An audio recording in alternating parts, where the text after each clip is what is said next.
여러분, 우리는 지난 시간에 우리 인생의 역사하는 악의 연결고리에 대해서 살펴보았습니다. 여러분, 저와 여러분뿐만 아니라 우리 자녀도 마찬가지고요. 우리 공동체도 마찬가지예요. 이 나라 이민족도 마찬가지입니다. 반복해서 역사하는 악의 연결고리가 있어요. 이 연결고리가 반드시 끊어져야 합니다. 이 연결고리를 끊게 하는 것이 바로 용서입니다. 우리가 먼저 용서하게 될 때에 우리의 삶, 또 우리 자녀들, 우리 교회 가운데, 나아가 이 나라 이민족 가운데 역사하는 악의 연결고리가 끊어지게 돼요. 우리 가운데 미움이 있고 용서하지 못하는 마음이 있으면 그 마음은 반드시 악함이 우리 삶 가운데 역사하게 되는 거죠. 여러분, 이스라엘 백성들도 마찬가지였습니다. 자신들은 이 원망과 미움의 대상이 있었죠. 바로 세리입니다. 이 세리들을 도저히 용납할 수 없었어요. 그래서 세리와 함께 했던 예수님마저도 믿지 못했던 겁니다. 그러나 예수님은 비록 나라를 팔고 이스라엘 백성들에게 막대한 피해를 준 세리일지라도 반드시 용서해야 그 이스라엘 백성들 가운데 역사하는 악의 연결고리가 끊어지고 또한 이스라엘 백성들마저도 온전히 구원받게 된다는 사실을 말씀하게 되죠. 사랑하는 성도 여러분, 저와 여러분에게 어떠한 잘못을 범한 사람이 있어도 반드시 용서하는 복된 성도들이 되시기를 간절히 축복합니다. 그래서 저와 여러분 인생 가운데 또 우리 자녀들, 우리 공동체 가운데 반복해서 역사하는 악의 연결고리가 끊어지는 놀라운 은혜가 임하기를 간절히 축복합니다. 여러분, 저와 여러분이 타인의 잘못에 대해서 용서하지 못하는 것은 바로 내 인생이 내 것이라는 이 잘못된 생각에서 비롯됩니다. 여러분, 성도는요, 죽을 수밖에 없었던 인생인데 예수님으로 말미암아 다시 살고 있는 거예요. 그래서 늘 이 은혜를 잊어버려서는 안 됩니다. 죽어야 하는 인생이 다시 사는데 어떻게 용서하지 못할 사람이 있겠습니까? 오늘도 우리 성도들이 이 은혜를 잊어버리고 자꾸만 내 인생을 내 것이라는 이 잘못된 생각이 오늘도 우리가 타인을 용서하지 못하는 겁니다. 오늘도 우리 성도들이 죽어야 하는데 다시 사는 인생이라는 사실을 잊지 않고 어떠한 잘못도 용서할 수 있는 복된 성도들이 되시기를 간절히 축복합니다. 여러분, 오늘 본문의 말씀은 머나 비유입니다. 이제 우리가 흔히 마태복음에 나오는 달란트 비유와 같은 말씀으로 알고 있는 말씀이죠. 이런 말씀이에요. 한 나라의 기인이 왕위를 받으려고 먼 나라로 여행을 가게 됩니다. 자, 아마도 이 나라가 다른 나라에 의해서 지배를 받고 있었던 거죠. 그래서 이 기인이 그 나라의 왕위를 허락받기 위해서 여행을 떠나게 되었던 거예요. 그런데 기인은 그 나라로 가기 전에 자신이 가지고 있던 재산을 10명의 종에게 은 한 머나씩 맡기게 됩니다. 그리고는 기인이죠. 주인은 종에게 주인이 돌아올 때까지 반드시 이 은 한 머나로 장사할 것을 명령해요. 그냥 준 게 아니고, 그냥 가지고 있으라고 준 게 아니고 반드시 장사하라고 오늘 본문은 말씀하고 있어요.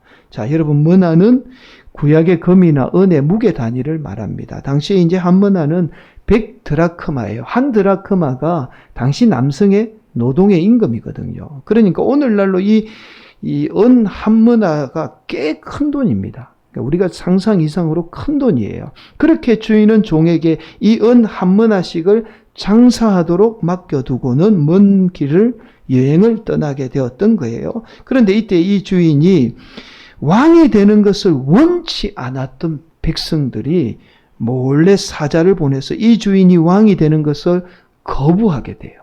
자, 그래서 일부 많은 백성은요, 이 주인이 왕이 안 될 거로 생각을 한 거예요. 왜냐하면 이 주인이 왕이 되는 것을 반대하는 백성들이 너무 많았기 때문에 절대로 다시 왕이 되어서 돌아오지 못할 걸로 생각을 했던 겁니다. 그런데 주인이 결국에는 어떻게 했는지는 모르겠지만 결국에는 이 왕위를 받아서 다시 돌아오게 됩니다.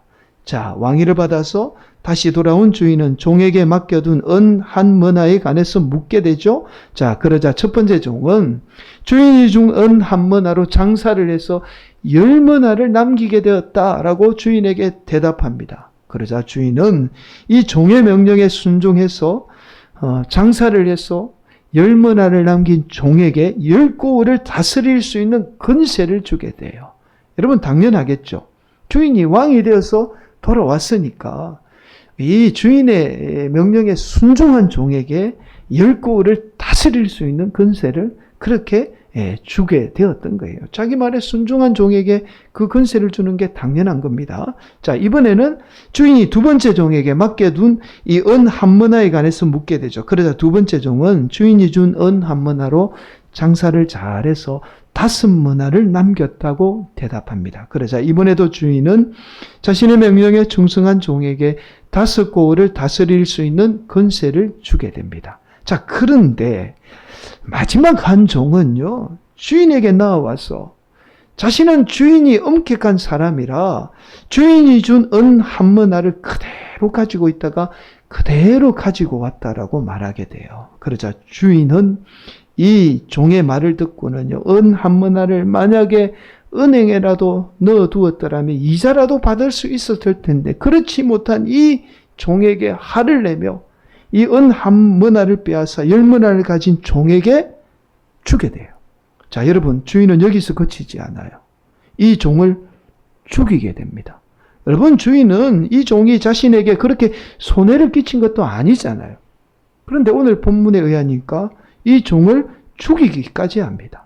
자, 여러분, 왜냐하면 주인이 이 종에게 화를 내며 죽이기까지 한 것은 바로 이 종이 주인이 왕이 되는 것을 반대했던 그 원수와 같은 그 자들과 한 무리였기 때문이에요. 그래서 이 주인은 종을 죽이게 되었던 겁니다. 여러분, 이 종은 주인의 명령대로 장사도 하지 않고 한문화를 그대로 가지고 있었던 거죠. 만약에 주인이 왕이 되지 않으면 은 한문화가 자신의 것이 될 거라고 생각을 했던 거예요. 그래서 이 은 한문화를 그대로 가지고 있었던 겁니다. 여러분, 여기까지가 오늘 본문의 말씀인데요. 여러분, 우리는 오늘 본문의 이 문화 비유를 마태복음에 나오는 달란트 비유와 같은 말씀이라고 그렇게 알고 있습니다. 그러나 오늘 본문의 문화 비유는 마태복음에 나오는 달란트 비유와는 완전히 다른 말씀이에요.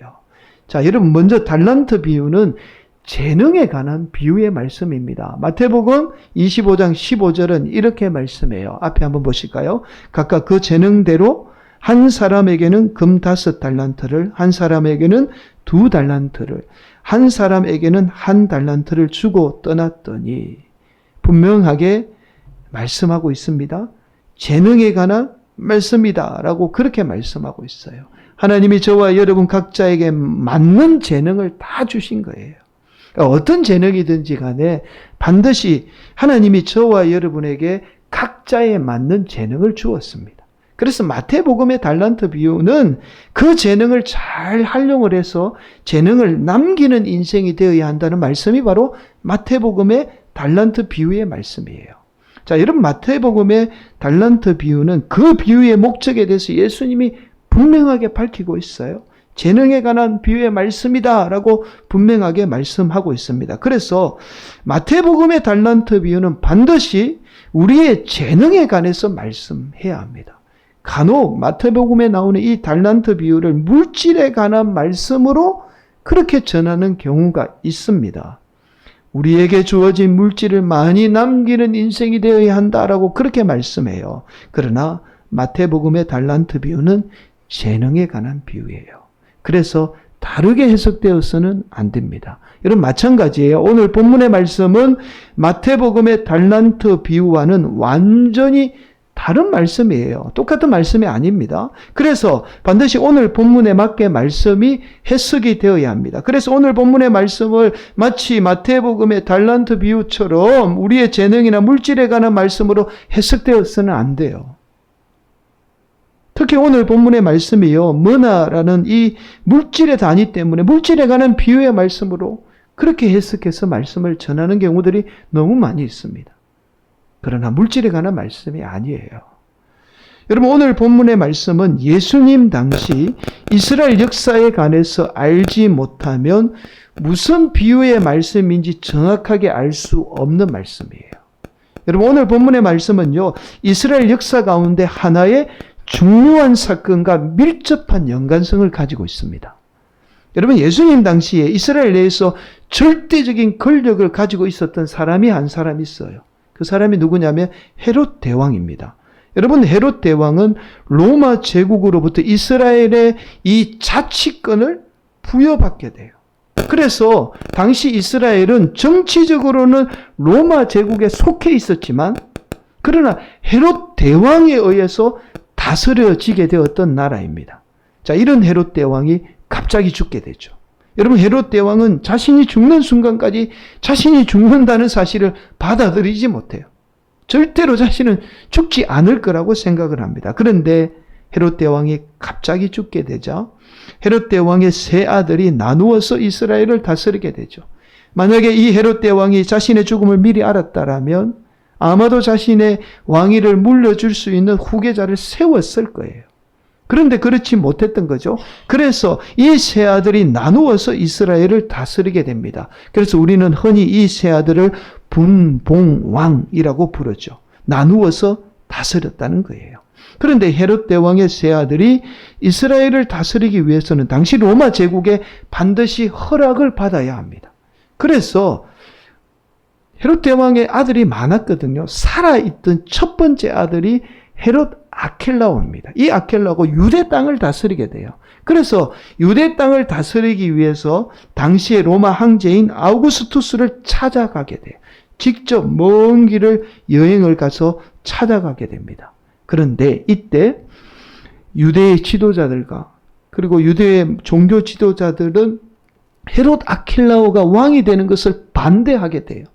그래서 이 헤롯 아켈라오 몰래 아우구스투스에게 자신들의 그 반대 의사를 밝히기 위해서 50명의 사절단을 보내게 되죠. 왜 반대했냐면 이 헤롯 아켈라오가 아버지를 닮아서 그대로 아주 난폭하기로 정평이 나 있었던 거예요. 그래서 사절단을 몰래 보내서 아우구스투스에게 보내서 우리는 이 사람을 이 왕이 되는 것을 원치 않습니다. 라고 그렇게 사절단을 보내게 되었던 거예요. 당시 로마의 황제인 아우구스투스는 이 사절단으로 인해서 헤롯 아켈라오에게 왕의 칭호는 부여하지 않아요. 왕이라고는 부르지 않지만 그러나 이스라엘의 통치권과 그리고 아버지의 유산은 그대로 이 로마의 황제가 인정해 주게 돼요. 자, 결국 헤롯 아켈라오가 왕이 되는 것을 반대했던 유대 지도자들은 통치권을 가지고 있잖아요. 그래서 이 아켈라오가 돌아와서는 자신을 반대했던 모든 사람들을 다 숙청해서 죽이게 됩니다. 여러분 만약에 헤롯 아켈라오가 로마로부터 통치권을 받아오지 못했다면 유대 지도자들은 이스라엘뿐만 아니라 헤롯 대왕의 재산마저도 아마 차지하게 되었을 거예요. 그런데 그렇게 하지 못했던 거죠. 사랑하는 성도 여러분, 바로 오늘 본문의 말씀이 이러한 역사적인 배경을 가지고 있어요. 여러분 그래서 종은 주인이 다시 돌아오지 않으면 주인의 재산이 영원히 자신의 것이 될 거라고 생각을 했던 거예요. 그래서 자신은 주인의 명령에도 불구하고 장사하지 않았던 겁니다. 은 한모나 그대로 가지고 있으면 이건 내 것이 될 거야 라고 생각을 했던 거죠. 사랑하는 성도 여러분, 저와 여러분의 인생도 마찬가지입니다. 저와 여러분이 가지고 있는 어떤 것도 마찬가지예요. 생명도 마찬가지입니다. 주인이 따로 있어요. 저와 여러분의 것이 아니라 바로 이 세상의 주인이며 왕이신 하나님의 것입니다. 이 사실을 오늘 본문의 말씀인 이 머나의 비유를 통해서 우리에게 말씀하고 있는 거예요. 자신의 것을 마치 자신의 것도 아닌데 자신의 것으로 생각하는 종이 어떻게 되는지를 이 말씀을 통해서, 이 비유를 통해서 우리에게 지금 말씀하고 있는 거죠. 여러분, 세상은 이제 우리가 믿는 기독교와 늘 정반대를 외칩니다. 자, 우리가 신앙생활 하는 것이 참 어려운 것 같지 않아요. 근데 사실은 그렇게 어렵지도 않아요. 왜냐하면 세상이 말하는 것과 정반대로 살면 그게 신앙생활 잘하는 겁니다. 자, 세상은 늘 저와 여러분에게 세상뿐만 아니라 우리의 인생이 주인이 우리라고 말해요. 자, 그래서 저와 여러분이 우리의 인생의 주인으로 살게 될 때에 저와 여러분이 인생이 행복할 수 있다라고 그렇게 말합니다. 여러분, 오늘날 미디어나 드라마나 뭐 어떤 도서나 이런 모든 것들이 다 공통적으로 하는 말이 무엇인지 아십니까? 우리 인생의 주인이 우리라는 거예요. 우리 인생이 우리가 우리 인생의 주인이기 때문에 즐기면서 우리 인생을 마음껏 살아야 우리가 행복할 수 있다라고 그렇게 이야기합니다. 그게 오늘날 세상이 말하는 공통점이에요. 여러분, 그러나 오히려 우리가 믿는 하나님은 세상과 정반대를 말해요. 이 세상뿐만 아니라 저와 여러분의 인생마저도 주인은 따로 있다라고 말씀해요. 절대로 이 세상에 유한한 인간이 주인이 될 수 없으며 또한 우리의 인생마저도 우리가 주인이 될 수 없다라는 사실을 말씀합니다. 사랑하는 성도 여러분, 우리 인간이요, 이 세상의 주인이라는 이 잘못된 생각이 인간의 욕망으로 인해서 이 세상을 지금 파괴하고 있는 거예요. 지금 그 피해를 우리가 그대로 다시 되돌려 받고 있는 거죠. 이것은 역사가 우리에게 지금 잘 말해주고 있어요. 오늘날 자연의 파괴는요, 인간이 이 세상의 주인이라는 잘못된 생각에서 비롯된 결과입니다. 인간도 이 세상의 일부일 뿐이에요. 저와 여러분의 인생도 마찬가지입니다. 저와 여러분의 인생의 주인이 나라는 잘못된 이 생각은요, 반드시 우리의 욕망으로 인해서 우리의 인생을 파멸로 이끌게 돼요. 그래서 창세기 1장 28절은 이렇게 말씀합니다. 이 말씀은 하나님이 우리에게 최초로 명령하신 명령이에요. 하나님이 그들에게 복을 주시며 하나님이 그들에게 이르시되 생육하고 번성하여 땅에 충만하라. 땅을 정복하라. 바다의 물고기와 하늘의 새와 땅에 움직이는 모든 생물을 다스리라 하시니라. 하나님이 우리 인간에게 하신 최초의 명령, 다스리라는 말씀은 우리 인류의 주인이 하나님이기 때문에 그 하나님이 주신 것을 우리가 잘 관리하고 잘 다스리고 마치 주인의 물건을 종이 장사하듯이 잘 장사해서 전달하라는 그 말씀이에요. 사랑하는 성도 여러분, 사실 오늘 본문의 말씀은 저와 여러분의 인생의 주인이 하나님이라는 사실을 분명하게 고백하며 살게 될 때에 하나님은 저와 여러분에게 더 많은 것을 맡겨주신다는 그 놀라운 사실을 오늘 본문은 말씀하고 있습니다.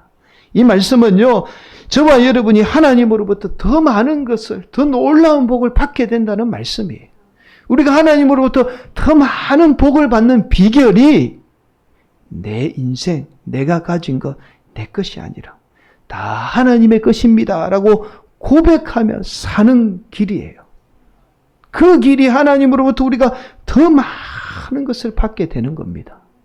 여러분, 이것은 당연한 이치예요. 여러분, 만약에 하나님이 이 땅의 주인인데 그 하나님의 것을 막 내 것이라고 생각하는 성도들에게 하나님이 많이 맡기겠습니까? 아니면 하나님은 하나님의 것입니다라고 고백하며 사는 인생에게 우리에게 더 많은 것을 맡겨주시겠습니까? 당연한 거죠. 사랑하는 성도 여러분, 그래서 오늘 본문 26절은 이렇게 말씀하고 있는 거예요. 26절 말씀 우리 한 번 더 합심해서 봉독하도록 하겠습니다. 주인이 이르되 내가 너희에게 말하노니 무릇 있는 자는 받겠고 없는 자는 그 있는 것도 빼앗기리라. 내 삶의 주인이 하나님이라는 사실을 고백하며 사는 인생에게는 하나님이 더 많은 복으로 채워주시게 되죠. 그러나 반면에 그렇지 않는 인생, 내 것은 내 거야 라고 그렇게 고백하며 사는 인생, 자기만을 위해서 사는 인생은요, 하나님이 오늘 분명하게 말씀해요. 가진 것마저도 빼앗기게 되리라고 말씀하고 있습니다. 사랑하는 성도 여러분, 무엇보다도 저와 여러분이 우리의 인생의 주인이 하나님이라는 사실을 고백하며 살아야 하는 중요한 이유가 있어요. 아주 중요한 말씀을 드립니다. 사실은 오늘 본문 말씀이 이 말씀을 우리 성도들에게 하고 있는 거예요. 여러분, 무엇보다도 저와 여러분의 인생이 하나님의 것이라고 고백하는 성도들은요, 저와 여러분이 하나님의 것이기 때문에 하나님이 저와 여러분의 인생을 반드시 책임져 주게 되는 겁니다. 저와 여러분의 인생이 내 것이 아니라 하나님의 것이라는 고백은 단순한 하나님이 저와 여러분에게 더 많은 것을 주시는 분이 아니라 우리의 인생, 우리 자녀들, 내 가진 것이 다 하나님의 것이기 때문에 하나님이 내 인생뿐만 아니라 내 모든 가진 것, 내 자녀마저도 반드시 책임져 주게 되는 거예요. 내 것이 아니잖아요. 하나님의 것이니까 하나님이 책임져 주게 되는 겁니다. 그래서 우리가 살면서 내 것이 아니고 하나님의 것입니다. 내 자녀 내 것이 아니고 하나님 것이에요. 내 가진 것 하나님의 것입니다. 이 고백이 너무나 중요한 거예요. 고백뿐만 아니라 그렇게 살게 될 때에 우리에게 하나님이 더 많은 복을 주시고 심지어 우리 인생마저도 다 하나님이 책임져 주시게 되는 겁니다. 여러분, 우리가 신앙생활을 하면서 하나님이 우리 인생 책임져 주신다라는 말 많이 들어왔을 거예요. 근데 하나님이 책임져 주시는데 어떻게 책임져 주는지 그 원리를 잘 모르잖아요. 그 원리가 바로 여기에 있는 겁니다. 내 것이 다 하나님의 것이라는 그 고백과 그 삶을 통해서 하나님은 우리의 삶을 다 책임져 주게 되는 거죠. 그래서 저와 여러분의 인생의 주인은 따로 있고 그 주인의 물건으로 마치 장사하는 인생과 같다라는 거예요. 그래서 오늘 본문이 장사하라고 그렇게 종들에게 말씀하고 있는 겁니다. 사랑하는 성도 여러분, 저와 여러분의 인생이 내 것이라는 잘못된 생각은요, 무엇보다도 저와 여러분의 아주 신앙에 있어서 영적으로 병들게 만드는 원인 중에 하나입니다. 여러분, 우리가 가진 모든 것이 다 포함되어 있어요. 그래서 개인도 마찬가지고 특별히 교회는요, 이 자신의 것으로 생각하는 순간 반드시 갈등과 분쟁이 일어나게 돼요. 여러분, 이것은 영적으로 저와 여러분이 내 것이라는 생각이 얼마나 우리의 삶에 위험한가를 그대로 보여주고 있습니다. 그러나 개인뿐만 아니라 어느 공동체이든지 심지어 내가 가지고 있는 사업장도 마찬가지예요. 이 사업장도 내 것이라고 생각하면요, 그 안에 있는 공동체 직원들은 다 불편하고 다 힘든 거예요. 그런데 내가 가지고 있는 사업장도 하나님 것입니다라고 생각하면요, 그 사업장에 있는 일원들, 직원들도 다 행복 누립니다. 그래서 반드시 성도들은요, 어떤 일이 있어도 무엇을 소유하고 있어도 다 하나님의 것입니다라고 고백하고 사는 삶이 너무나 중요한 거예요.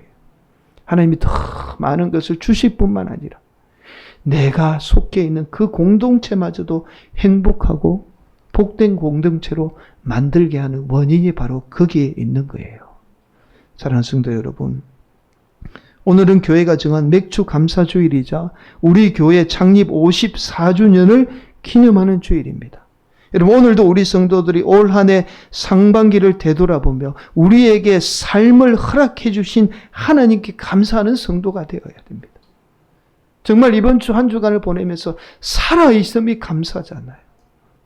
한 1년을 되돌아보면서 우리 인생 다 하나님 거예요. 하나님이 우리에게 허락해 주셔서 우리가 살 수 있는 거예요. 그래서 감사하고 은혜인 겁니다. 내 것이 아니기 때문에 은혜인 거예요. 여러분, 우리 교회도 마찬가지예요. 우리 교회 주인은 하나님입니다. 이 고백은 반드시 하나님이 우리 교회를 책임져 주신다는 고백이에요. 목사의 것이 아니고 성도의 것이 아닙니다. 하나님의 것이에요. 그래서 하나님은 이 교회를 통해서 반드시 책임져 주시고 이 교회를 통해서 성도들에게 더 많은 복을 허락해 주시는 겁니다. 오늘도 우리 성도들이 내 인생이 내 것이 아니라 하나님의 것이라는 믿음의 고백으로 말미암아 더 많은 하나님의 복을 누리고 또는 우리의 인생마저도 반드시 하나님이 책임져 주시는 복된 인생이 되시기를 예수님의 이름으로 간절히 축원을 드리겠습니다.